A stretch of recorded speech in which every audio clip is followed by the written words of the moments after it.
Bonjour, ici Laurence Campo de CTV News. Il y a pas longtemps déjà que les Latinos viennent en grand nombre dans la frontière des États-Unis, que ce soit des immigrants clandestins ou non. Sans eux, l'économie de certains États serait moins fructifiante.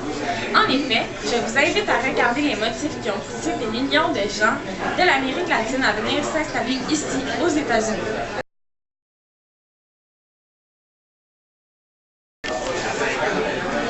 S'il y aurait un référendum sur le droit d'accorder plus de visas aux Mexicains voulant venir aux États-Unis, seriez-vous d'accord?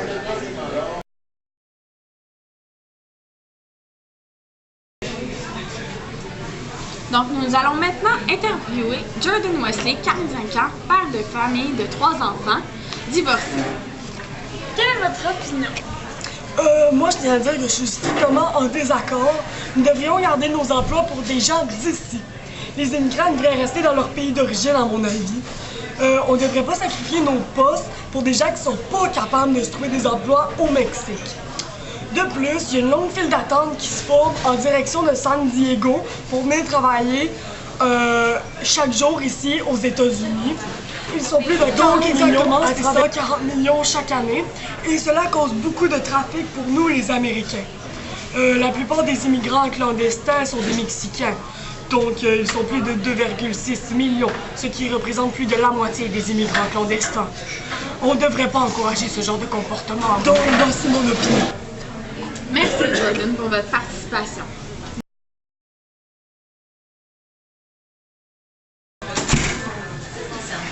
J'ai avec moi Lorraine Anderson, 22 ans, en couple. Bonjour Lorraine. Êtes-vous d'accord avec le référendum pour le droit d'accorder plus de visas aux Mexicains voulant venir dans votre pays? Yes, I'm perfectly d'accord car il y a plusieurs industries qui font appel aux Mexicains pour travailler ici, ce qui aide vraiment de manière croissante l'économie américaine. Grâce à la demande de main-d'œuvre abondante, les Mexicains profitent d'un salaire meilleur que dans leur pays d'origine et le pays en retient plusieurs bénéfices très gagnants. Merci. Merci Lorraine. Merci d'avoir répondu à ma question.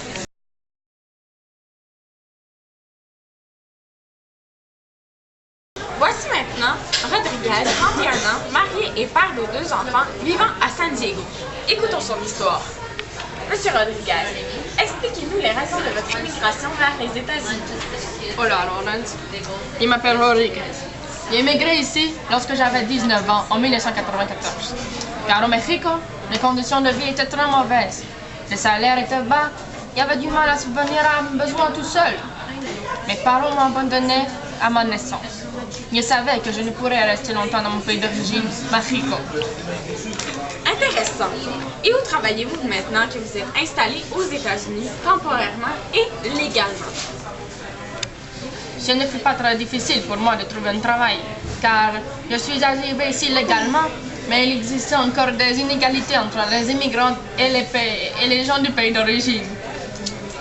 Mais puisque je possédais un niveau d'études avancé, j'ai trouvé facilement un travail et désormais je travaille dans une industrie automobile. Ah! Et si vous pourriez comparer votre salaire d'ici à celui du Mexique, qu'auriez-vous à dire?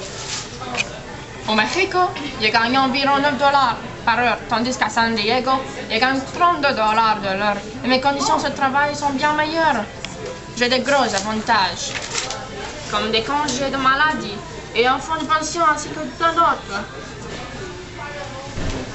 D'accord, je vous remercie d'avoir partagé votre histoire avec nous et je vous souhaite que du bonheur avec votre famille Rodriguez. Gracias, gracias. Alors, allons voir Rafaela pour plus d'informations sur le sujet. En effet, il existe plusieurs industries qui font appel aux Mexicains. Par exemple, dans les domaines de la haute technologie, comme le Bureau de la science et de la technologie, la National Science Foundation ou encore la NASA. Selon le latinreporter.com, il y a environ 500 000 Mexicains qui immigrent chaque année aux États-Unis. 93 seraient des hommes et 7% d'entre eux seraient des femmes. D'après les statistiques, 62% des immigrés ont entre 12 et 34 ans et ont un niveau d'études inférieur à 7 années Alors, d'études. merci Raphaëla pour vos informations. C'était un réel plaisir. Nous nous retrouvons samedi soir, 19h, pour un autre reportage. C'était Laurence Campo de CTV News.